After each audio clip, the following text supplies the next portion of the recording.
everyone, and welcome to Today in Media. We are counting down the 5 dumbest hot takes from media personalities. Let's see who's going to win today. Could be CNN, MSNBC, any of those old standbys, but it might be a toss-up. I'm your co-host, Amber Athey. Hi, I'm Sagar Anjetti. I'm new to the show, so I'm so happy that you all are having me here.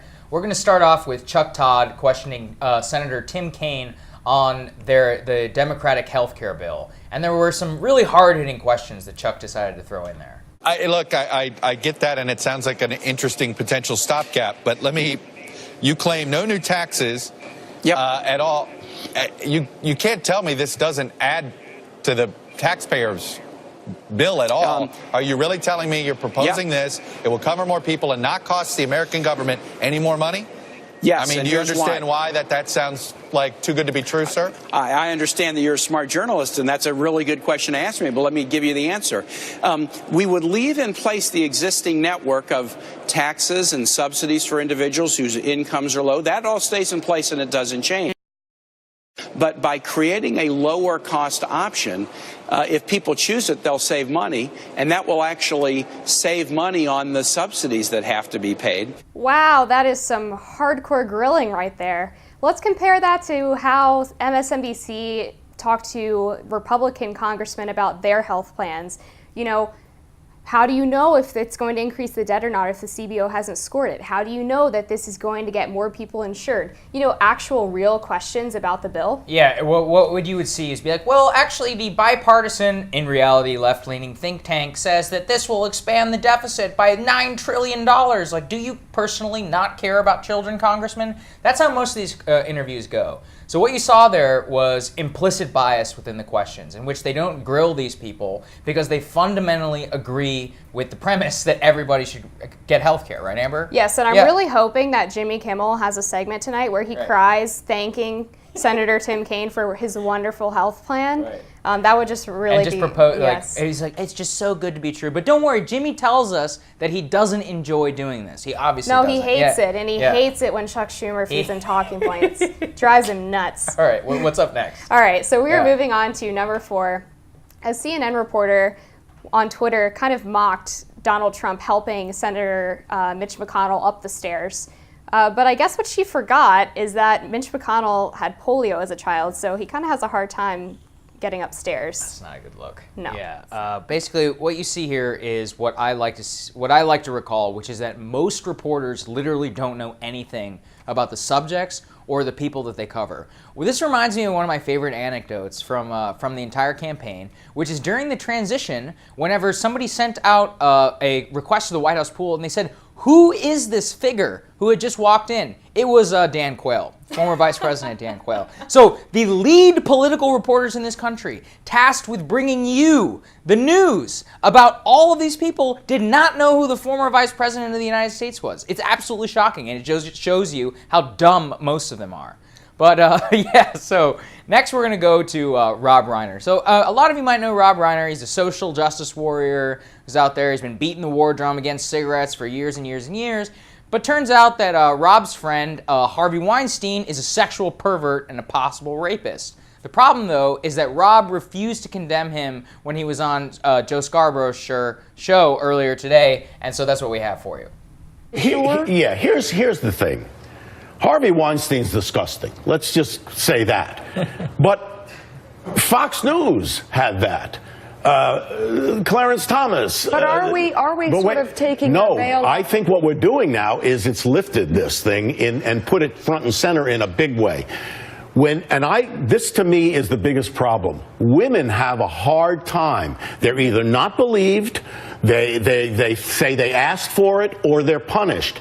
And how can they go up against the world that they're in when they vote for a person who actually admitted to sexually harassing women who becomes president of the United States? Well, how do you fight that? Right. We elected this man who actually said he abused women. We actually asked you though. No, we actually asked you about Harvey Weinstein. All right, so in this clip, Rob Reiner, who is a famed Hollywood director, he's directed films like Misery and The Princess Bride. he sort of kind of condemns Harvey Weinstein and then manages to blame literally anybody else except for Hollywood and its culture. Yeah.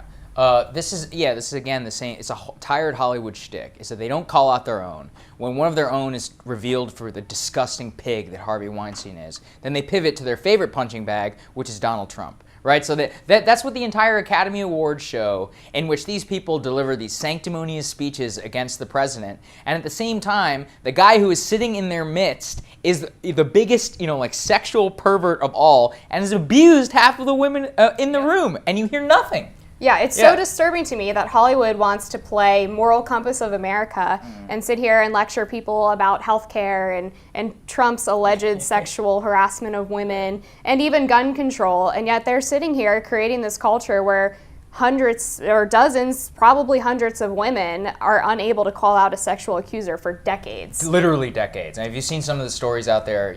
Everybody knew. That's one of the most established things that we see in our media today. All of the stars have come out and said that they've told somebody. I bet you Rob Reiner had probably heard rumors. He definitely knew based on what he just said. Yeah, exactly. And so guess what? Nothing. Because he's trying to deflect the blame off of himself is basically what's going on here. Yeah. All right, so moving on to our second worst media take of the day. We have the old standby MSNBC and, of course, CNN.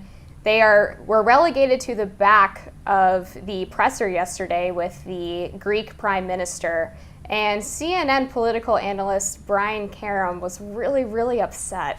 So here's his tweet. Throw that up on the screen for y'all. Yeah, I mean, this is just standard guild protectionism. If these people don't get up at the front, then they decide that they've been slighted, that that they're somehow not as important as they've decided that they themselves are. And it's just your classic example of how they think that they're the best people in town. They think that they're the only ones who are qualified to tell you the truth, and it's just BS. This is media elite at its finest. Exactly. This is exactly why people call them liberal and coastal elites, because they're sitting here thinking that they deserve special treatment because we're CNN. Right, exactly. They're like, oh, well, we have X amount of viewers, actually not that many compared to many of the other networks, and yet they somehow still believe that they're the most important people. They need to be up at the front. That are supposed to, they like to delude themselves to think that they're holding the president accountable for you, when in reality they're holding the president accountable to whatever they believe. But that leads us to our final kind of perversion of our entire culture by much of Hollywood,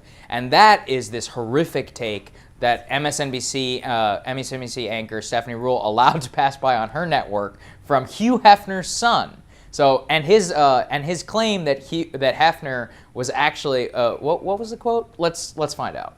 The detachment is consent.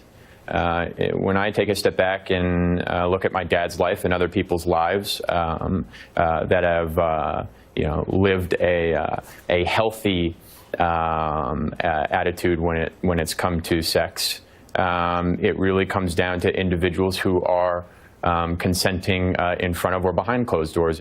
Okay, healthy sexual relationship? Are you freaking kidding me? Let's just recall some of the things that Hugh Hefner has been accused of. He's been accused of drugging women so they would more readily sleep with him. He's accused of coercing women into sexual relationships, including orgies.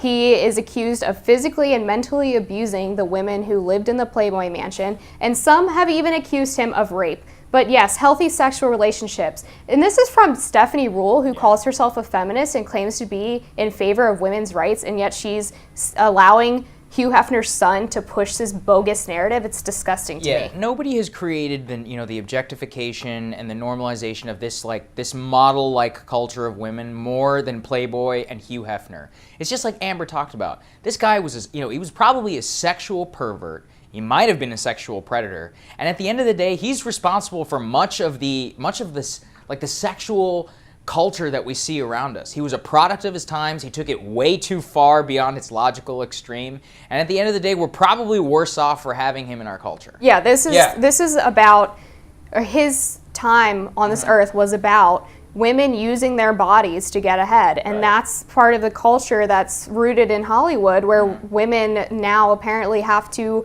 provide sexual favors or endure sexual harassment by directors and producers in order to get a role. He helped promulgate that culture. So for them to say that he was different from Hollywood because he worked in consent and healthy sexual relationships is so bizarre that I can't even believe that this is something I watched on TV. Yeah, paying lip service to something and then what you do in the actual privacy of your home and the business that you help create tells us much more and pretty much everything that we need to know about Hugh Hefner. This is just straight up revisionist history. So that's Today in Media for y'all. Thank you all so much for watching. We'll hope you will like, comment, and share. And please join us for the next episode. Thanks for having me.